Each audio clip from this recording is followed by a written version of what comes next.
अस्सलाम वालेकुम स्टूडेंट। आज हम दोनों चैप्टर 6 सीक्वेंस एंड सीरीज के कुछ सवाल करेंगे। Exercise 6.2 question number 6, which term of arithmetic progression -85, यानी कि ये बताना कि माइनस जो 85 है ये किस नंबर पे है। सीक्वेंस उसने लिख दिया था 5 to -1 अप टू -85। मैंने कहा ये जो है ये 85 किस नंबर पे है। तो ये फर्स्ट जो पोजीशन वैल्यू है वो a1 = 5, तो कॉमन डिफरेंस क्योंकि अरिथमेटिक प्रोग्रेशन है तो हम कॉमन डिफरेंस निकाल लेंगे। आगे वाली में से पीछे को माइनस कर देते हैं, तो 2 - 5 -3, जो आखिरी वैल्यू होती है वो an होती है। तो an = -85।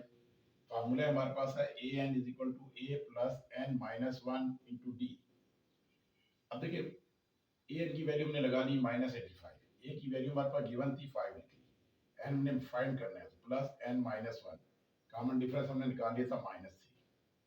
-85 5 ऐसे ही आ जाएगा, -3 + n से मल्टीप्लाई करेगा तो -3n, और माइनस माइनस प्लस 3 बनता 3, ये हो जाएगा 5 और 3 8, -3n 8 प्लस का इस तरफ आकर माइनस हो जाएगा, -85 -8 हो जाएगा -93, और ये आ जाएगा हमारे पास -3n। ये दोनों माइनस हैं तो ये माइनस माइनस कट देंगे हमारे, ठीक है। तो आ जाएगा 93 को 3 से डिवाइड कर देंगे तो n = 31। तो -85 जो सा है किस पोजीशन के ऊपर है, 31st नंबर के ऊपर है ये। Question number 30, if 1/a, 1/b and 1/c are in arithmetic progression, show that b is equal to 2ac/a plus c। हमारे पास ये क्योंकि अरिथमेटिक प्रोग्रेशन है तो 1/a, 1/b, 1/c arithmetic progression पे है, तो इसका मतलब इनका कॉमन डिफरेंस बराबर होगा। आगे वाले में से अगर मैं पिछले को माइनस करूं तो अगर मैं कहता हूं 1/b माइनस 1/a, तो बराबर हो जाएगा किसके, 1/c माइनस, क्योंकि दोनों का कॉमन डिफरेंस बराबर होता है, तो ये इक्वल आ गए। हमने देखें ये b 1/b प्लस का है, ये माइनस का है, इसको इस तरफ ले आएंगे तो ये प्लस हो जाएगा, और ये माइनस का उधर जाकर प्लस हो जाएगा। अब इनका एलसीएम निकालेंगे तो इसका एलसीएम आ गया b 1 + 1, इनका एलसीएम आ गया ac, c कैंसिल हो जाएगा, a 1 से मल्टीप्लाई करेगा आ जाएगा 1, a कैंसिल हो जाएगा, c 1 से मल्टीप्लाई करेगा c, ये आ जाएगा 2/b = ac, a + c/ac। हमने मालूम करना है b के इक्वल, तो ये b जो है वो a + c की जगह पे चला जाएगा, a + c b वाली जगह पे आ जाएगा, और 2ac जो है 2 से मल्टीप्लाई कर लेगा, तो ये आ जाएगा 2ac, और ये a + c नीचे आ गया, और b जो है उधर चला गया, ये b, तो आ गया 2ac/a + c, तो b = 2ac/1 + c, ये प्रूव हो गया। इसी तरीके से हमारा दूसरा प्रूफ है 14 question, 1/a, 1/b and 1/c, कहता है in arithmetic progression show that the common difference is, यानी कि d जो है वो बराबर है a - c/2ac। तो 1/a, 1/b, 1/c arithmetic progression में तो इनका कॉमन डिफरेंस बराबर होंगे, तो d = 1/b - 1/a, और d = 1/c - 1/b। अब देखिए ये क्वेश्चन 1 2 होगी, ये 1/b प्लस का, ये माइनस का, अगर मैं ऐड करूंगा इक्वेशन 1 और 2 को तो 1/b प्लस और माइनस कैंसिल हो जाएंगे, ये 1 और 1 2d आ जाएगा, 1/c - 1/a, इनका एलसीएम दूंगा तो ये c आ जाएगा, c कैंसिल हो जाएगा, a 1 से मल्टीप्लाई करेगा ये आ जाएगा, यहाँ a कैंसिल हो जाएगा, c 1 से मल्टीप्लाई करेगा c आ जाएगा, तो ये बन जाएगा हमारे पास a - c/2a, ये 2 जो है क्रॉस होके ac से मल्टीप्लाई कर देगा, तो जो प्रूव करना था common difference d = a - c/2ac, तो ये हमारा प्रूव हो गया।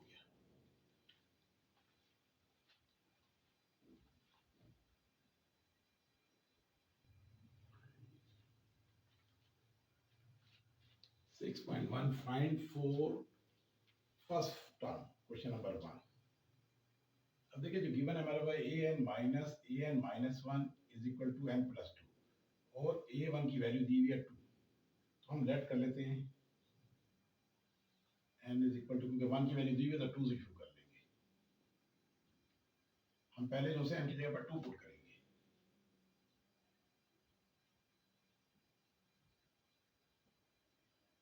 और इधर भी हम 2 लगा लेंगे, 2 + 2, तो ये हो जाएगा हमारे पास a2 - a1 = 4। अब a1 की वैल्यू में गिवन है 2, इधर पुट कर देते हैं, तो याद आएगा a2 - 2 = 4, ये 2 उधर जाके प्लस आ जाएगा, तो a2 की वैल्यू आ गई 4 + 2 6। इसी तरीके से हम 3 पुट कर देते हैं इसमें,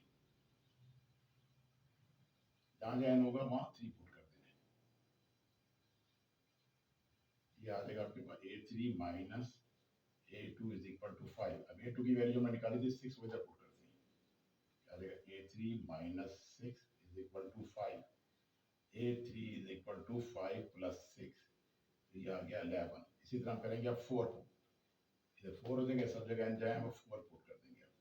4 माइनस 1, 4 प्लस 2, a4 आ जाएगा a minus a3 is equal to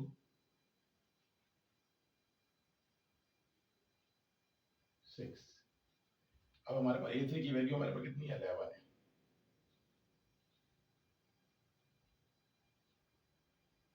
अब हम क्या करेंगे, a4 हमारे पास आ गया, ये माइनस हो जाके प्लस हो जाएगा 70। हमने ये निकाली वैल्यू कौन सी थी, 6, 11 और 17। इसी तरीके से हमारे पास देखिए, कह रहा फाइंड द इंडिकेटेड टर्म, यानी कि a6 फाइंड करना है। सीक्वेंस हमने बनाना है पहले। देखिए ये जो फर्स्ट है वो a1 है। अगर हम कहते हैं a1 is equal to 1, a2 3 है।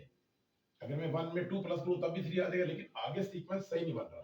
प्लस से अगर 3 के बाद कोई सीक्वेंस हो जाते हैं बराबर, कोई सीक्वेंस से तरतीब से कोई मेथड हो तो उसके मुताबिक करना होता है। तो ये हमारा मल्टीप्लाई का सीक्वेंस चल रहा है। हम कहेंगे a2, ये 1 मल्टीप्लाई 3, ये आ गया 3, ठीक है। इसी तरह जब करेंगे ना a3, तो ये आंसर आया 3। इसको किससे बनेगा, ये 3 से पहले 4 से मल्टीप्लाई कर दें, ये आ गया 12। इसका मतलब सीक्वेंस हमारे समझ आ गया, एक बढ़ाकर मल्टीप्लाई करते जाए तो सीक्वेंस तरतीब आ रहा है। तो हम कहेंगे a4 12 मल्टीप्लाई 5, तो ये आ गया 60। इसी तरह हम करेंगे a5 60 मल्टीप्लाई 6, 360। और a6 जो फाइंड करना है हमने, तो क्या हो जाएगा हमारे पास, इसको 7 से मल्टीप्लाई कर देंगे क्योंकि 6 के बाद 7 आ जाएगा।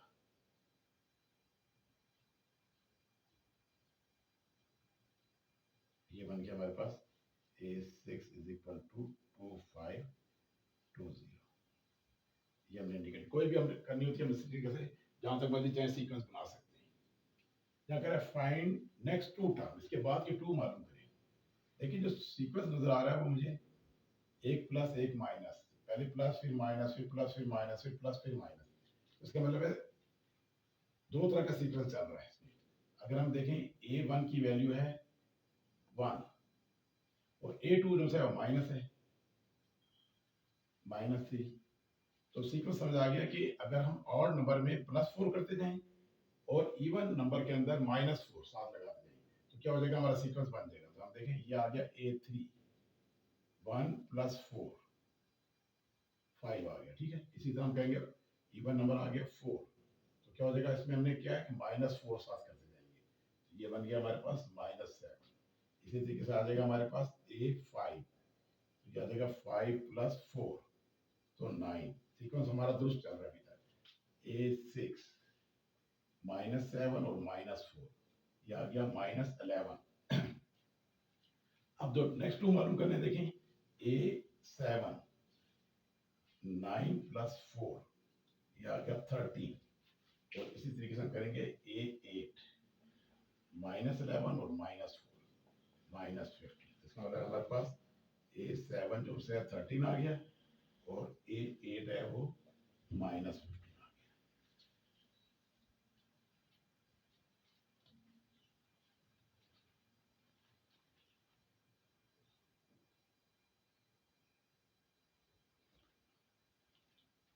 सिक्स पॉइंट टू, उसका एक क्वेश्चन नंबर 2 और 4 इंपॉर्टेंट था, वो भी मैंने कहा था तुमसे। देखिए लिखा हुआ है 3a7 is equal to 7a4 and a10 is equal to 33। तो 4 फर्स्ट टर्म मालूम करनी है। देखिए ये a10 लिखा हुआ है, a10 ये बराबर हो जाएगा a + 9d। इसका मालूम करने का तरीका ये है कि अगर हमारे पास मैट्रिक प्रोग्रेशन है तो अगर हमने कोई टर्म मालूम करनी है, अगर हमारे पास a और d मौजूद है तो हम इस तरीके से मालूम कर सकते हैं उसे। ये 10 लिखा था, लिखूंगा a + 1 कम करके d। यहाँ फर्स्ट के लिए लिखा होता 8 तो मैं लिख लेता a + 7d। यहाँ लिखा होता 5 तो मैं लिख लेता a + 4d, यानी कि उससे वाली टर्म मालूम की जा सकती है। तो ये हमारे पास ये चीज क्या बन जाएगी, ये बन जाएगी हमारे पास a + 9d is equal to 33। ये इक्वेशन 2 लिख लेते हैं इसको, इससे मैंने बना ली इक्वेशन। अब एक इक्वेशन दूसरी हम इससे बनाएंगे जिसकी मदद से हम आपस में बराबर करके ए और डी की वैल्यू निकाल लेंगे, फिर हम सीक्वेंस सारा मालूम कर लेंगे।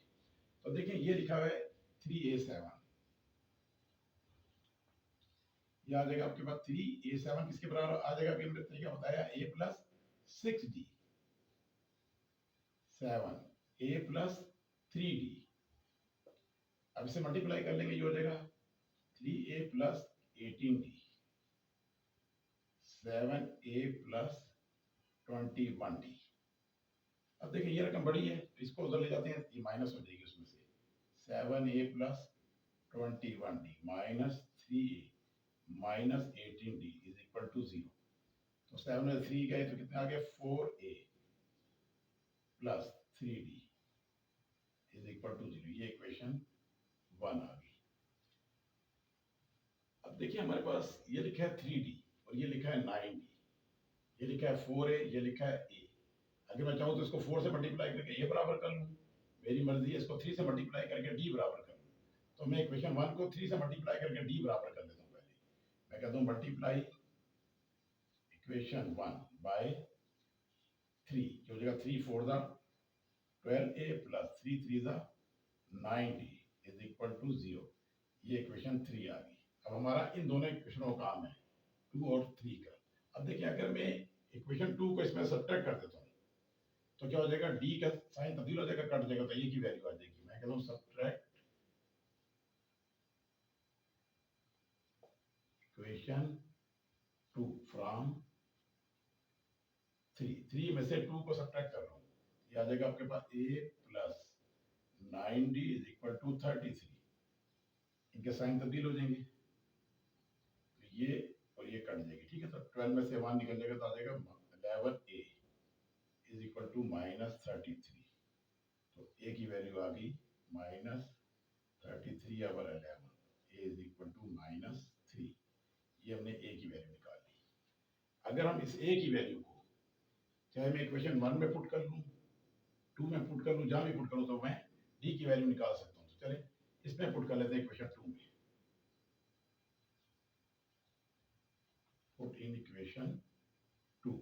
तो इक्वेशन क्या थी हमारे पास, a plus 9d is equal to 33। अब a की वैल्यू क्या है, माइनस 3 इधर पुट कर लेते हैं, minus 3 plus 9d is equal to 33। तो 9d is equal to 33 plus 3, तो 9d इज इक्वल टू 36। तो d की वैल्यू हमने निकाल ली 36 ओवर 9, तो ये हो जाएगा 4। तो d की वैल्यू आ गई 4। अब देखें ये हमारे पास a और d आ गए। हम अब जो भी वैल्यू निकालना चाहे निकाल सकते हैं। मैं कहूँगा a2 निकालनी है मैंने, क्योंकि ये a1 तो हमारे पास आ गई। अब हम कहेंगे जी a2, पहले मैं निकाल लेता हूँ a2 किसके बराबर हो जाएगी, a प्लस एक कम करके d। अब a मेरे पास है -3 और d है मेरे पास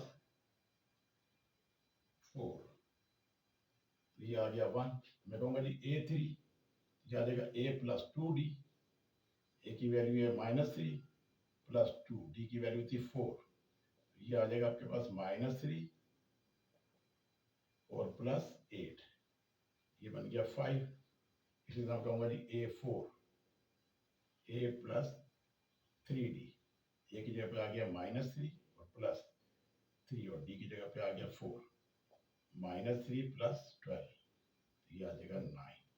इस तरीके से हमारे पास क्या बन गई, वैल्यूज क्या आ गई हमारे पास, a1 की वैल्यू थी हमारे पास -3, फिर आ गई हमारे पास a2 की वैल्यू आ गई 1, फिर 5, फिर 9। ये जो है हमने इसकी वैल्यू निकाली फर्स्ट 4 टर्म की। इसी तरीके से देखिए यहाँ पे कह रहा है 30th टर्म, यानी a13 मालूम करना है हमें। वही का सोल्यूशन है, पहले हम करते हैं जी a is equal to x, common difference आ जाएगा d is equal to 1 minus x। ये a और d की वैल्यू आ गई। अब a13 मालूम करनी है, तो क्या किसके बराबर आ जाएगा, ये a प्लस 12d। a की वैल्यू हमारे पास थी x प्लस 12, d की वैल्यू है 1 माइनस x, ये आ जाएगा x प्लस 12 माइनस 12x। तो ये बराबर हो जाएगा 12 माइनस 12 में से प्लस का मान निकालेंगे तो माइनस 11x। तो ये हमारे पास A13 टर्म आ गई। इस तरीके से जो भी सीक्वेंस के सवाल हो, तो अगर इस तरीके से इक्वेशन दी हो तो पहले हमने उससे इक्वेशन बना लेनी है, प्लस माइनस करके A और D की वैल्यू निकालनी है, फिर जहाँ तक भी सीक्वेंस जो कहता है वो हम इससे निकाल सकते हैं।